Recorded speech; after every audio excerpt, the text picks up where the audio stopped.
My name is Claudine Tran, and my pronouns are she and her. I'm a harm reduction outreach worker. My name is Akia, and my pronouns are they, them. I am a program facilitator.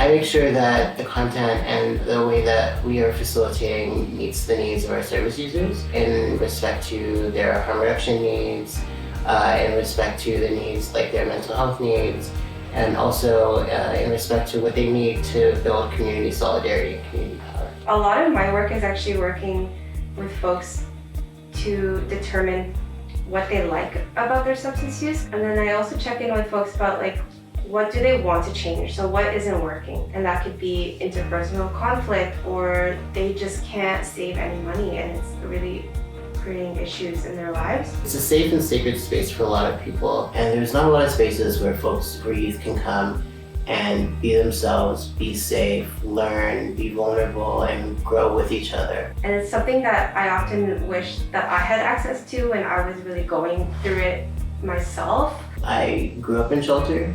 I spent my youth in shelter, went from shelter to shelter, and so it's really important to me to make sure that I can be a caring, loving, non-judgmental support. People know that they can ask me, and I will be 100% open about where I have been and where I'm at. Helping guide in any way that I can, or helping boost morale, or just giving a listening ear whenever I can, because it's important and it can change your life. Being able to share that with them, that vulnerability of saying, I have been in a similar place and I still struggle with that, and I can still be a contributing member of society.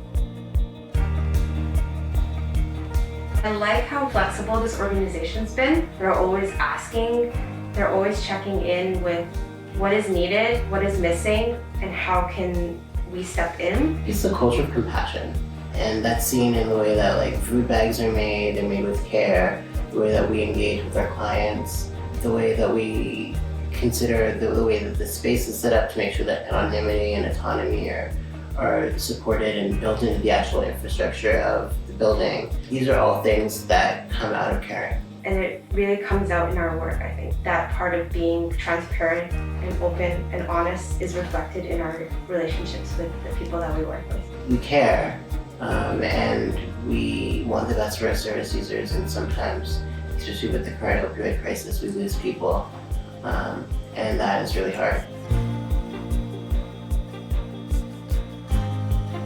When our community feels safe and our community is strong, we're all strong. And so by building community solidarity and community power, it makes us more resilient.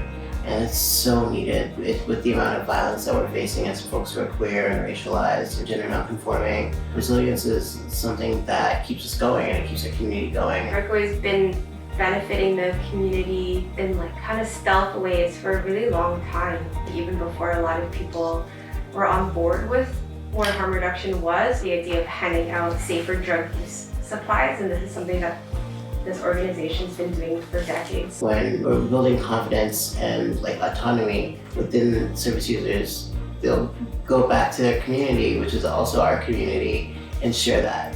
And humbles me in these experiences as well to feel like I can do something and I can be of support, even if I can't change a larger system. I can be here and witness and advocate with alongside folks who are fighting those systems. And it's really cool to see the way our service users have grown, the way that the program has grown, and the way that our service users are interacting with us and they're still around. There's a lot of people who want to support and don't know how. I think people often don't know where to send money, so then they'll just send it to these huge corporate organizations. $1 million for a larger mental health organization is an extra wing in their newly built building. But for us, that's extra staff, we could serve way more people. Have money to dip into for food, More security, for programming, and the flexibility to keep shifting our programs as needed in the wider community. Money is also a way that people know that you care. I like to see everyone give, but in the ways that are okay with them. So if you can give time, if you can give like a blanket, if you can give a can of beans, by donating their money, they're saying that I understand that there's community bigger than me. I understand that there are people who are going through things, who have specific needs, whose lives haven't been as easy as ours has. And acknowledging that privilege goes a huge way into building bridges between community and building bridges between people. It's always scary to think we're gonna have to move buildings again after putting so much energy and time into it. Like every year, we'll have to close for like a little bit, a couple weeks. And the fear that service users have, how do I know that it's going to be open again? How do I know that I'll be able to access the space? How do I know that I'll be able to see you folks again? It's really triggering when we can't tell them that for sure we're going to be here. Overdose, substance use, and addiction, it's really kind of coming to light that everyone is affected by it, and potentially a donor could support something that has affected them, like if they've lost a loved one themselves. In a year, I'd like to see Breakaway still here. Expanded more, of course, but we want to stay around for as long as we can.